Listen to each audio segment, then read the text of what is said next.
Hello and welcome friends, आप सभी का नमस्कार।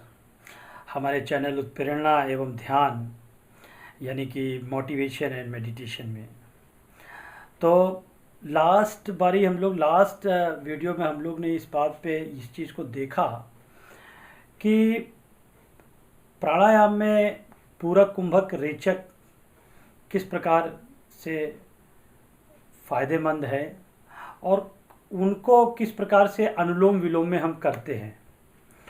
अभी कुछ लोगों ने प्रश्न भी किया, कुछ के प्रश्न आए स्पेसिफिकली कि ये बताइए कि हमको उनके बीच में अनुपात क्या रखना है, प्रोपोर्शन।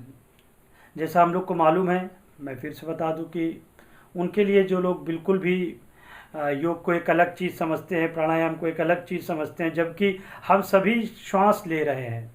श्वास के बगैर हमारा जीवन की कल्पना नहीं है। लेकिन उसी श्वास पर जो कि हमारे मन का भी ट्रांसफॉर्मेशन में एक बहुत महत्वपूर्ण भूमिका निभाता है, उसी श्वास पर जिससे हम अपने आप को एनर्जाइज कर सकते हैं, उसी श्वास के बारे में बिल्कुल नहीं सोचते। खैर, तो पूरक श्वास का लेना, कुंभक श्वास का रोकना और रेचक श्वास का बहिर्गमन, श्वास को निकाल देना। तो ये इस पर्टिकुलर प्रक्रिया में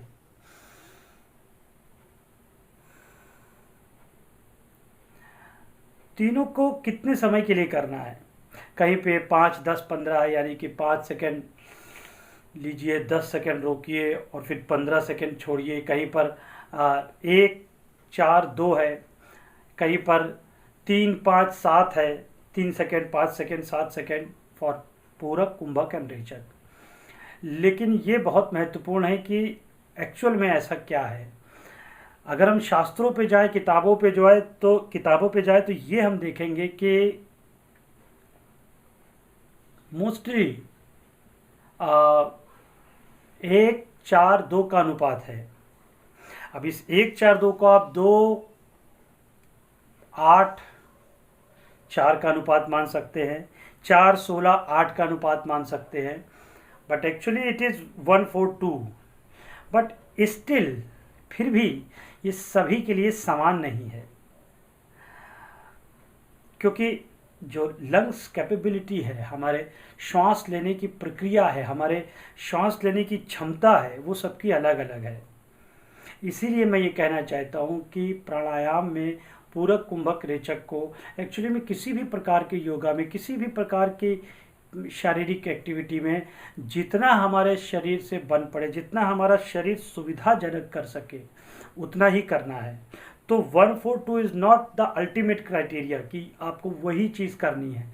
अगर आपको 1:3:7 में आराम मिलता है, यानी कि श्वास तुरंत लिया, 3 सेकंड रोका और 5 सेकंड छोड़ा, तो उसमें कर सकते हैं। या आपको 1:4:2 में ही सुविधा मिलती तो उसमें कर सकते हैं। परंतु सुविधा महत्वपूर्ण है। शुरुआत सुविधा से ही करें, और शुरुआत में ही हम किसी एक पर्टिकुलर मानक को पकड़ कर बैठ गए कि नहीं, हमें इतना ही करना है, नहीं तो नहीं करना है, नहीं।